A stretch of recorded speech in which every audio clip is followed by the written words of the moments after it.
Hardware Plus'tan herkese selamlar. Ben Aydoğan Aykanat. Yine Kuzguncuk Parkı'ndayım ve bu sefer rüzgarlı ama güneşli bir İstanbul sabahı. Şu anda beni Xiaomi 17 Ultra'nın ön kamerasında 4K 60 FPS olarak görüyorsunuz. Aynı zamanda ayarlarda akıllı gürültü engellemeyi de açtım. Özellikle rüzgar gürültü engellemesinin nasıl olduğunu göreceğiz. Zaten saçlarımın uçuşmasından da rüzgarı görebiliyorsunuzdur. Elime bile üşüten bir rüzgar var.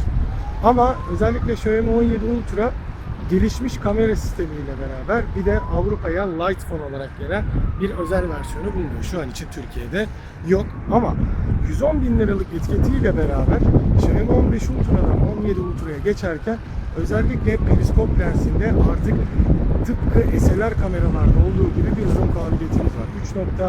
3.2 ile 4.3 arasında. Çok da büyük bir şey değil. 75-100 mm arasında. Ama sonuçta fiziksel olarak zoom yapabilen bir artık telefona sahibiz. Peki bu yeni nesil kameraları, yani birinci sensörü, dediğim gibi yeni telesensörü, geniş açı kamerası ve ön kamera performansını Snapdragon 8 Elite Gen 5 ile beraber birleştirdiğinde ne yapabiliyor? Bir klasik olarak da fotoğraf, video neler çektiğini görebilmek için, nasıl fotoğraf video çektiğini görebilmek için bu testi yapıyoruz.